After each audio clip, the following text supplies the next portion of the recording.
Vice President Harris has argued it'll mean higher prices on gas, food, clothing, medication, arguing it costs the typical family nearly $4,000 a year.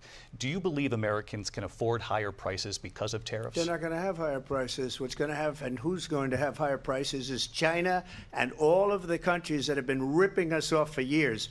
I was the only president ever. China was paying us hundreds of billions of dollars, and so were other countries. And, you know, if she doesn't like them, they should have gone out and they should have immediately cut the tariffs. But those tariffs are there 3.5 years now under their administration. We are going to take in billions of dollars, hundreds of billions of dollars. I had no inflation, virtually no inflation. They had the highest inflation perhaps in the history of our country, because I've never seen a worse period of time. People can't go out and buy cereal or bacon or eggs or anything else. The people of our country are absolutely dying with what they've done. They've destroyed the economy. And all you have to do is look at a poll. The polls say 80 and 85 and even 90% that the Trump economy was great, that their economy was terrible. Vice President Harris, I do want to ask for your response, and you heard what the president said there, because the Biden administration did keep a number of the Trump tariffs in place. So how do you respond?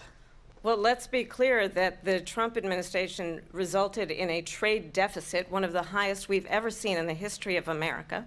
He invited trade wars. You want to talk about his deal with China? What he ended up doing is, under Donald Trump's presidency, he ended up selling American chips to China to help them improve and modernize their military, basically sold us out, when a policy about China should be in making sure the United States of America wins the competition for the 21st century, which means focusing on the details of what that requires, focusing on relationships with our allies, focusing on investing in American-based technology so that we win the race on AI, on quantum computing, focusing on what we need to do to support America's workforce so that we don't end up having, on the short end of the stick, in terms of workers' rights. But what Donald Trump did, let's talk about this, with COVID, is he actually thanked President Xi for what he did during COVID. Look at his tweet.